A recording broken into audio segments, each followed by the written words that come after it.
तो सर हमारा अगला और दूसरा सवाल ये है, बैंक या जो भी फाइनेंशियल इंस्टीट्यूशन है वो प्रोजेक्ट रिपोर्ट मांगता क्यों है? इसके पीछे इसका क्या रीज़न है? देखिए, प्रोजेक्ट रिपोर्ट एक तरीके से कोई बिल्डिंग जैसे बनती है, उसका नक्शा है। तो जब नक्शे में पता चल जाता है कि भाई बिल्डिंग कितने मंजिल की है, उसका मेन यूज क्या है, बिल्कुल वैसे ही बैंक प्रोजेक्ट रिपोर्ट है। एक बारोवर जो लोन लेने जा रहा है, उसमें वो खुद कितना पैसा लगा रहा है, बैंक कितना पैसा लगाएगी, प्रोजेक्ट की वायबिलिटी क्या होगी, कितना पैसा हर महीने कमाया जा सकता है, कैसे कैसे किस्तें आएंगी। तो ये इसलिए प्रोजेक्ट रिपोर्ट जरूरी है।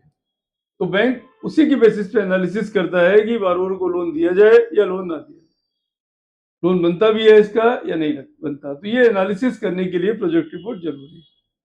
ठीक है, तो अब आप अगला क्वेश्चन भी तो मतलब कोई भी सवाल अगर पूछता है कि साहब प्रोजेक्ट रिपोर्ट की जरूरत है या नहीं है, तो जरूरत है। जी। तो सर हमारा तीसरा क्वेश्चन ये है कि ये क्लियर है कि बैंक प्रोजेक्ट रिपोर्ट क्यों मांगता है, पर ये एमएसएमई ओनर उसके लिए क्यों ज़रूरी है? देखो, जहां क्वेश्चन आती है बात एमएसएमई की, तो एमएसएमई भी एक बिजनेसमैन है, बस ठीक है। ऐसे में एमएसएमई का मतलब क्या है? Micro small medium enterprise. तो उसको भी अगर वो बैंक से लोन ले रही है तो बैंकर्स को जानने का पूरा अधिकार है, बल्कि उसकी ड्यूटी भी है कि पता करे कि बैंक से जो लोन लिया जाएगा उसका होगा क्या। अगर मान लो नहीं मिलता उसको प्रोजेक्ट रिपोर्ट, तो बैंक कैसे एनालिसिस करेगी, इस पैसे का क्या यूज करेगी, कैसे बैंक का पैसा वापस आएगा? क्योंकि लोन देना एक इंपॉर्टेंट बात नहीं है, लोन देने के बाद रिकवर भी करना है उस बारोवर से, जी।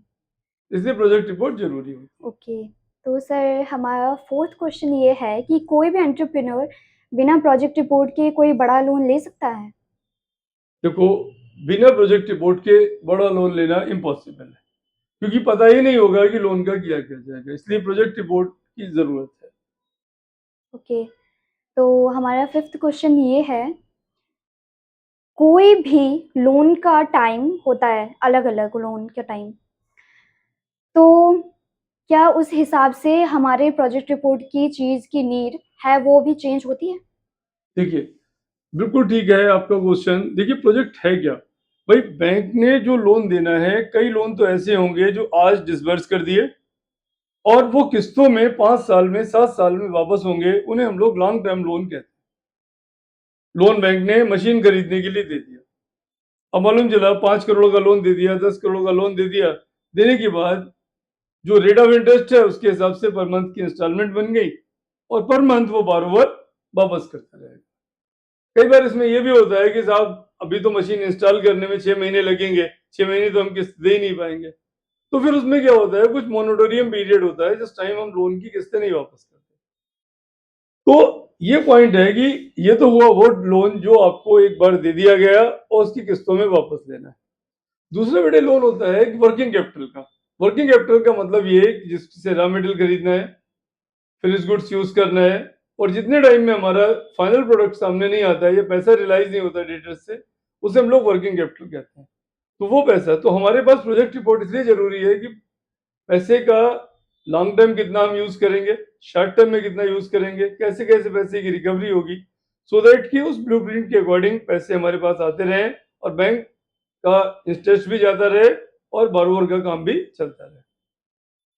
ओके सर, तो हमारा अगला क्वेश्चन और सिक्स्थ क्वेश्चन ये है कि अब हमने प्रोजेक्ट रिपोर्ट बना ली है, कोई भी जो एमएसएमई ओनर है, जो उन्होंने प्रोजेक्शन दी है, जो डिटेल्स डाली है, वो सब गलत है सब, तो उस केस में क्या होता है? देखिए, जहां तक प्रोजेक्ट रिपोर्ट है उसमें कोई चीज डिटेल गलत है तो गलत तो कुछ भी नहीं होता। हाँ, ये हो सकता है कि वो एक्सेप्टेबल ना हो। जैसे मान लो उसने बताया कि साहब हमारा जो एक पर्टिकुलर बिल्डिंग है, ये एक मशीन है, उसकी कीमत 3 करोड़ रुपए है। तो यहाँ पे मशीन हो सकता है 3 करोड़ की बजाय 3.5 करोड़ की मिल रही हो, या हो सकता है मशीन 2.5 करोड़ की मिल रही हो। तो यहाँ हमें कोटेशन ले लेनी चाहिए जी। उन लोगों से जो उसके सप्लायर्स हैं। तो ये प्रोजेक्ट रिपोर्ट गलत नहीं है, यहाँ पे ये मिसकॉन्सेप्शन है। अब उससे पूछा गया कि सर मशीन तो 2.5 करोड़ की है, आपने इसमें 3 करोड़ लिख रखा है। तो उसने बताया कि सर मशीन तो 2.5 करोड़ की है, ठीक है, इसको इंस्टॉल करने में लगभग हमें 50 लाख रुपए लग जाएंगे, कमर्शियल प्रोडक्शन तक लाने लाते हमें 50 लाख रुपए लग जाएंगे सर, इसलिए हमने इसको 3 करोड़ रुपए लिखा। तो ये सिर्फ मिस एक ऐसा है कि मिसकॉन्सेप्ट की बात है कि बैंक से जो फ्लो है वो सिर्फ ढाई करोड़ का जाएगा बार कस्टमर, उसके बाद जिसने मशीन सप्लाई की है, लेकिन इसके पास से जो निकलेगा वो लगभग 3 करोड़ रुपए निकलेगा। ठीक है सर, तो अब हमारा 7th क्वेश्चन ये है कि अब हम रिस्क असेसमेंट पर बात करते हैं। जब लैंडर जो पैसे या लोन दे रहा होता है इस प्रोजेक्ट रिपोर्ट के थ्रू रिस्क असेसमेंट दे रहा होता है, तो असेसमेंट कैसे करते हैं? देखिए, जहां तक रिस्क की बात है, रिस्क तो हर जगह है। अब बारोवर को लोन दे दिया, लोन चुका नहीं पाएगा, तो ये एक रिस्क है। लेकिन कई जगह पे ये रिस्क हमारी कम हो जाती है। कैसे कैसे रिस्क कम हो सकती है? ये हमारा टॉलरेंस लेवल है। जैसे मालूम चला कि लोन बैंक दे रहा है 30 करोड़ रुपए का, बारोवर अपना लगा रहा है 15 करोड़ और बैंक से ले रहा है 15 करोड़। तो यहाँ पे अगर पैसा कभी खराब होगा, कभी डूबेगा, तो 30 करोड़ रुपए में 15 करोड़ रुपए अगर पूरा डूब जाता है तो जाके बैंक का नुकसान होगा। लेकिन अगर मान लो आधा खराब होता है, कुछ कम खराब होता है, तो बैंक तो सेफ है। तो यहाँ पे एक तरीके से फाइनेंशियल रिस्क तो ये हो गई कि वो है रिकवरी की रिस्क। फिर दूसरी रिस्क आती है कि पता नहीं पैसे वापस मिलेंगे नहीं मिलेंगे, तो फिर मार्केट एनालिसिस की जाती है, प्रिजम्पशंस देखी जाती हैं, सिमिलर इंडस्ट्रीज देखी जाती हैं। बैंकों में भी आजकल एक्सपर्ट बैठे हुए हैं। जैसे मान लो कोई डेयरी प्रोजेक्ट है, वहाँ नाबार्ड के एग्रीकल्चर ऑफिसर्स हैं, कहीं पे वहाँ पे और कोई पर्टिकुलर केस है, वहाँ पे और ऑफिसर्स बैठे हुए हैं, जो उस फील्ड के ऑफिसर्स हैं, वो फाइनेंशियल एनालिसिस करके दे देते हैं। तो इससे रिस्क हम लोग बेच सकते हैं। अब देखो रिस्क की बात है, एकदम से आग लग गई, क्या करें? तो बैंक इंश्योरेंस करा देती। जी। कोई गवर्नमेंट की पॉलिसी चेंज हो गई, क्या करें? तो ऐसे केस में भी इंश्योरेंस काम आएगा। कई बार ऐसा होता है कि कोई ऐसी समस्या आ गई जो पहले से नहीं पता थी, प्रेडिक्शन नहीं था उसका, कोई बहुत बड़ा कंपटीटर आ गया। अब कंपटीटर को हम लोग वहां पे रिस्क में नहीं लेंगे, लेकिन हाँ फिलहाल बैंक का पैसा इन्वॉल्व है, दैट मस्ट बी कंसीडर्ड। तो रिस्क जो है, एक तो होती है जो हमारी फोरसीन है जिसको हम देख सकते हैं, एक हिडन होती है जो देख नहीं सकते, तो उसके लिए बैंक अपनी कंटिजेंसी वगैरह लगा के चलती है। तो तो रिस्क तो रहती है। ठीक है सर, थैंक यू। अब हमारा 8th क्वेश्चन ये है, कोई पीआर बना रहा है तो उसमें क्या-क्या चीज़ें कवर करनी है? और कई एमएसएमई ओनर अपना पीआर खुद बनाते हैं, तो उसमें क्या-क्या ऐसी चीज़ें हैं जो इंक्लूड करनी चाहिए? देखिए, यहाँ पीआर का मतलब प्रोजेक्ट रिपोर्ट अगर आप बना रहे हो तो प्रोजेक्ट का मतलब क्या है?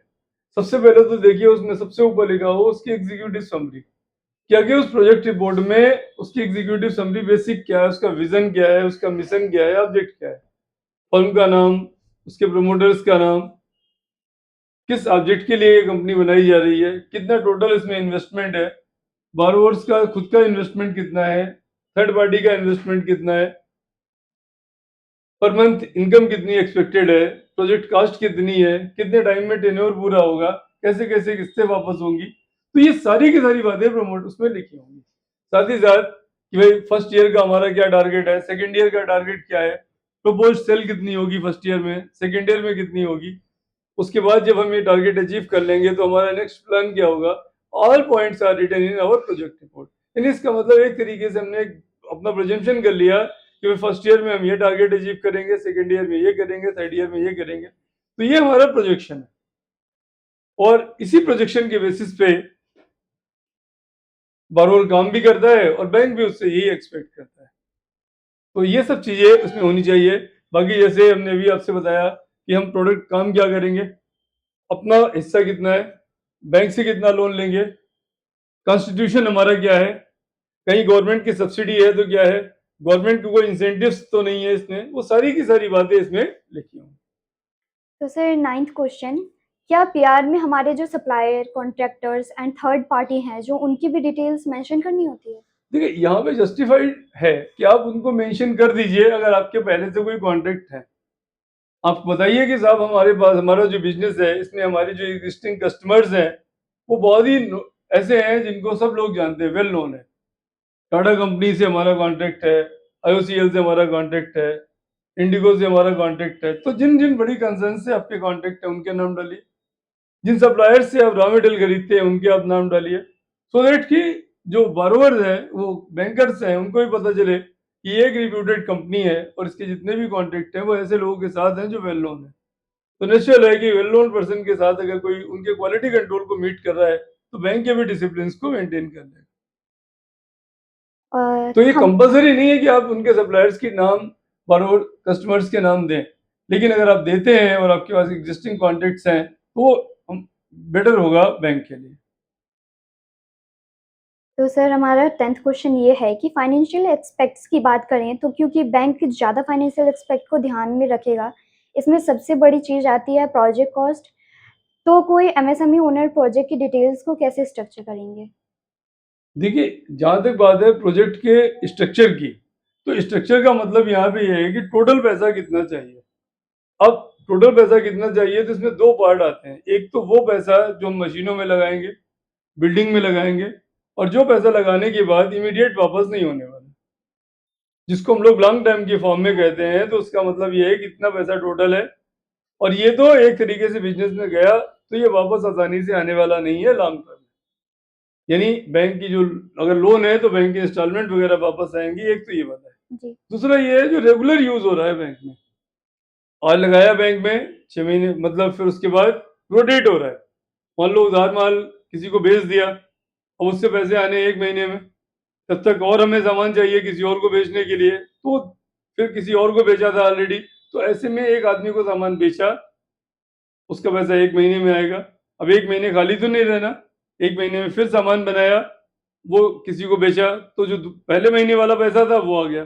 तो इस तरीके से हमारी साइकिल आती रहेगी, पैसा जाता रहेगा और साइकिल घूमती रहेगी। यानी हमारे पास जैसे रॉ मटेरियल है, जी, कुछ दिन पड़ा रहा, उससे वर्क इन प्रोग्रेस और फिनिश गुड्स बनाया, फिर जी, फिनिश गुड्स पड़ा रहा, फिर उसके बाद सेल हुआ। सेल होने के बाद जो डेटर्स से पैसा रियलाइज़ होना है उसमें भी 1 महीना लग गया। डेटर्स से पैसे आने के बाद फिर हमने अपना रॉ मटेरियल खरीदा, तो ये आपकी एक साइकिल चलती रहेगी। तो जो आपने कहा कि ये इसका स्ट्रक्चर क्या होगा, तो देखो इसमें 2 ही स्ट्रक्चर है। एक तो ऐसा लोन ले लिया जो किस्तों में वापस करना है, तो वो आपका लॉन्ग टर्म हो गया और एक ऐसा लोन ले लिया जो घूमता रहेगा, वो आपका शॉर्ट टर्म। ठीक है। दोनों ही ज़रूरी हैं। Okay sir. तो अब हमारा 11th क्वेश्चन ये है कि इसमें फंडिंग स्ट्रक्चर वगैरह और एमएसएमई ओनर के खुद के कितना कंट्रीब्यूट किया है? क्या वो भी ध्यान में रखना चाहिए? बिल्कुल। देखिए, यहाँ पे क्वेश्चन क्या है, आज हम अगर आपसे बात करें, एक सीजीटीएसएमई का कॉन्सेप्ट भी है कि credit guarantee trust for small and medium entrepreneurs. तो क्रेडिट गारंटी ट्रस्ट जो है, वो क्या करती है, वो भी लोन प्रोवाइड करती है। तो जहाँ पे किसी बॉरोवर के पास कोई पैसा नहीं, सिक्योरिटी नहीं है, वहाँ सीजीटीएमएसई उसको दे देती है। माइक्रो एंड स्मॉल एंटरप्राइजेस के लिए होता है, तो सीजीटीएसएमई के लिए वो लोन दे देती है। तो उसमें गवर्नमेंट 75 से लेके 85% तक सिक्योरिटी देती है कि ये पैसा अगर ये आदमी बोरोवर नहीं वापस करेगा तो हम वापस कर देंगे। तो क्वेश्चन ये आता है कि उसमें बैंकर को ये कंसीडर करना है कि टोटल कितना पैसा है बैंक को चाहिए, प्रोजेक्ट कितने का है, उसमें बैंकर का कितना हिस्सा है और बोरोवर का खुद का कितना है। तो जितना पोर्शन बोरोवर का ज्यादा होता है, उतना ही ट्रस्ट बैंकर को ज्यादा हो जाता है। क्योंकि अगर बिल्कुल ही क्लीन एडवांस दे दिया गया तो कई बार बैंकर को लगता है पता नहीं अगर वाइबल प्रोजेक्ट नहीं हुआ तो हमें नुकसान हो जाएगा। जी, दूसरी बात, अगर सिक्योरिटी ज्यादा है तो बैंक के लिए भी अच्छा है और बोरोवर के लिए भी अच्छा है। बोरोवर के लिए इसलिए अच्छा है कि उसकी जो सीजीटीएसएमई में एक फीस पड़ती है, वो फीस उसकी नहीं पड़ेगी या रिड्यूस फॉर्म में पड़ेगी। तो इसलिए सिक्योर्ड लोन ज़्यादा बेटर होता है। लेकिन बोरोवर कई बार सिक्योरिटी देने से इसलिए मना करता है कि मान लो कहीं हमारा बिजनेस बंद हो गया, नहीं चल पाया, तो फिर सिक्योरिटी बेच के बैंक हमारा लोन अपना लोन रिकवर कर लेगी। तो ये एक क्वेश्चन मार्क लगा रहता है हमेशा। तो ओके। बैंक सिक्योरिटी लेता भी है और नहीं भी लेता। थैंक यू सर हमारे प्रोजेक्ट रिलेटेड।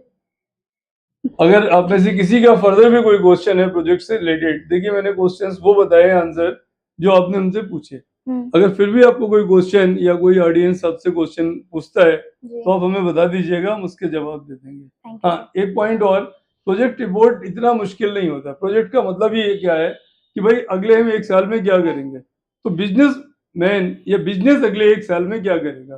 कहाँ तक पहुँचेगा? वो हम प्रोजेक्शन जो करते हैं, एस्टिमेट करते हैं, वही हमारा प्रोजेक्ट।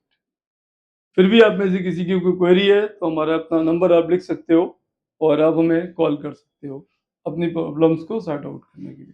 ठीक है? Thank you Prerna ji thank you बुलाने सर, के लिए। Thank you.